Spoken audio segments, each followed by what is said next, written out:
lights go down and the night is calling to me, yeah. I hear voices singing. Kami mahasiswa dari Universitas Timor. Nah, kami dari Fakultas Keguruan dan Ilmu Pendidikan, khususnya itu Prodi Pendidikan Bahasa dan Sastra Indonesia. Nah, sebelum kami memperlihatkan kalian tentang prodi kami akan memperkenalkan diri. Pernahkah kamu membayangkan seperti apa rasanya berkuliah di tempat yang tenang dan penuh inspirasi?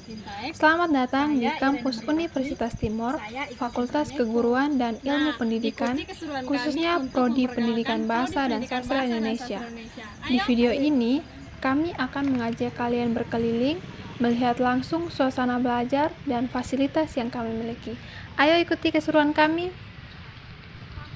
Di sini kami akan menunjukkan ruangan dosen yang di dalamnya terdapat ruangan keprodi serta fasilitas seperti meja dan kursi dosen yang dilengkapi dengan nama mereka masing-masing, dan juga kalian bisa melihat ada beberapa dosen yang sedang memberikan bimbingan kepada mahasiswa, dan di dalamnya juga terdapat struktur organisasi program studi pendidikan bahasa dan sastra Indonesia. Setelah itu, kami akan mengajak kalian untuk berkeliling melihat ruangan kelas yang biasanya kami gunakan setiap hari untuk proses belajar mengajar. Di dalamnya juga terdapat teman-teman yang sedang belajar atau sedang berdiskusi tentang tugas mereka, dan terdapat juga visi dan misi yang bisa kalian lihat pada video tersebut.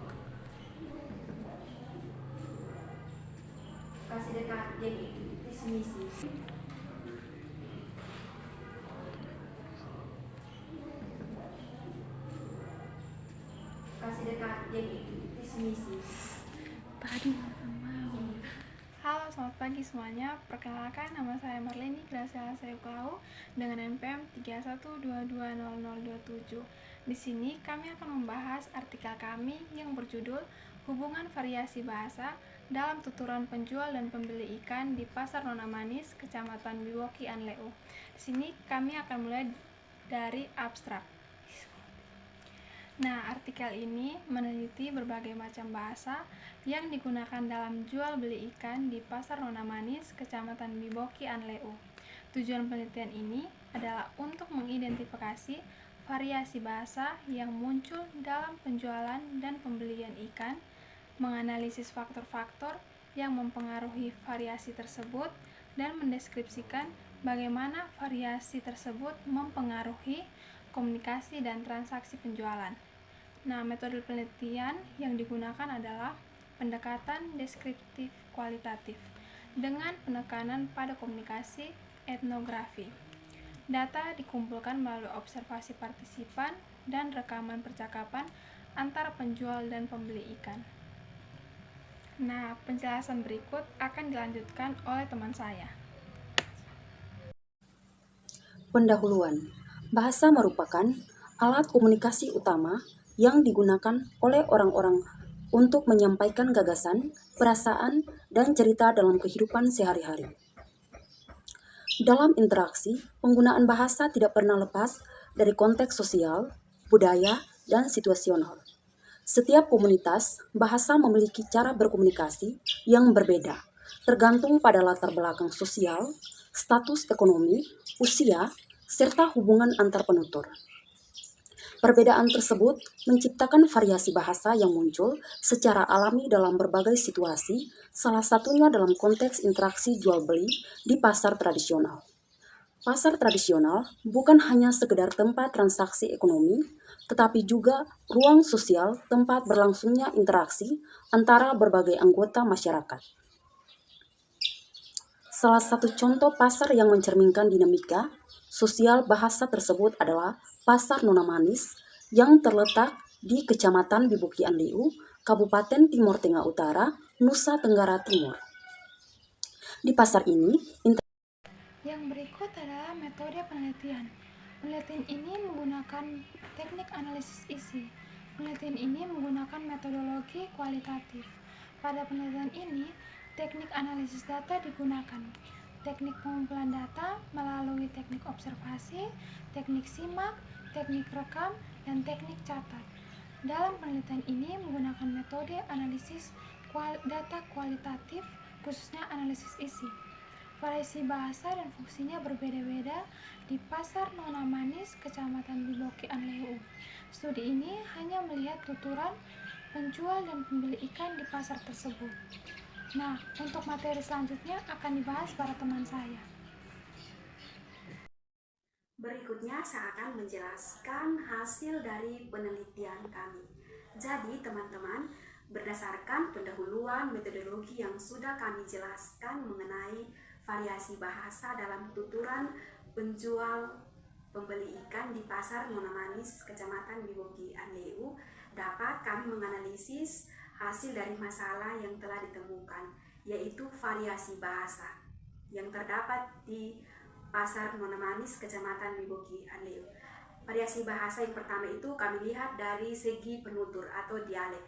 Nah, yang perlu kita ketahui pengertian dari dialek. Dialek itu sendiri merupakan variasi bahasa dari sekelompok penutur yang jumlahnya relatif berada di suatu tempat, wilayah, atau area tertentu.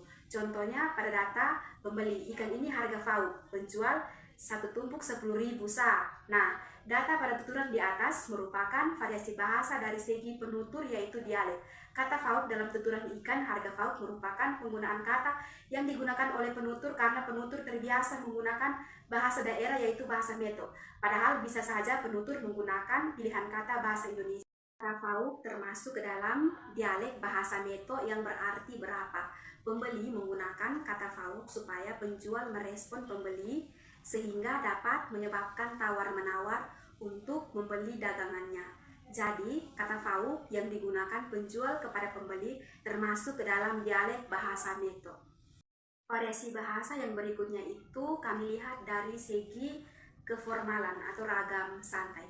Jadi teman-teman, ragam santai itu merupakan gaya bahasa yang biasa digunakan saat berbicara dengan keluarga, sahabat, teman, atau pacar. Ragam santai ini juga bisa dilakukan pada saat istirahat, jalan-jalan, curhat-curhatan, atau berolahraga.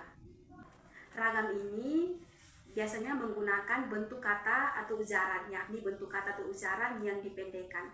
Kosakatanya dipenuhi unsur leksikal dialek dan unsur bahasa daerah.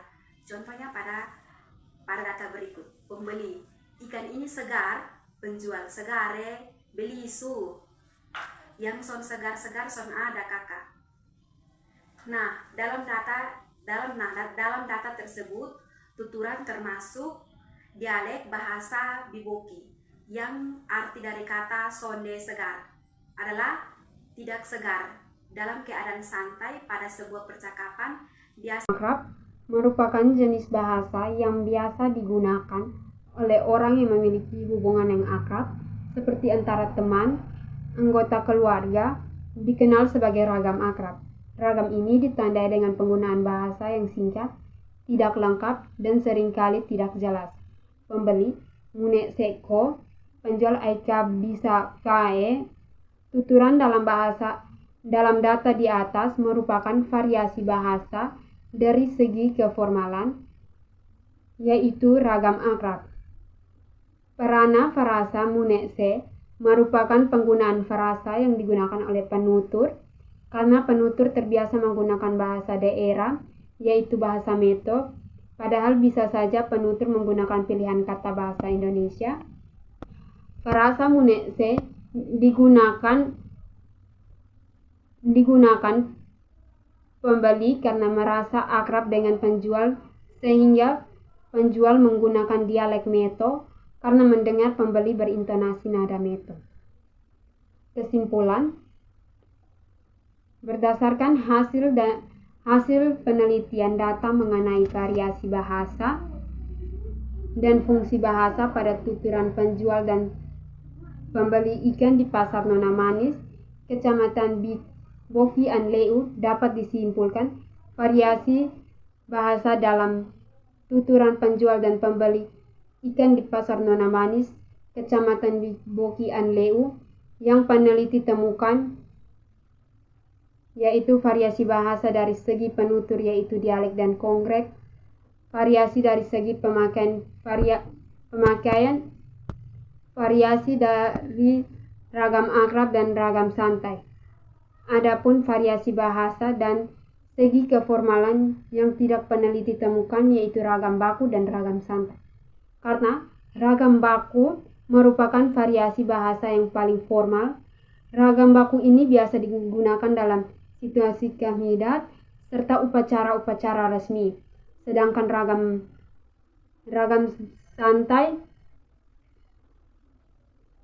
santai digunakan dalam berpidato kenegaraan, rapat dinas, surat menyurat dinas, dan ceramah keagamaan,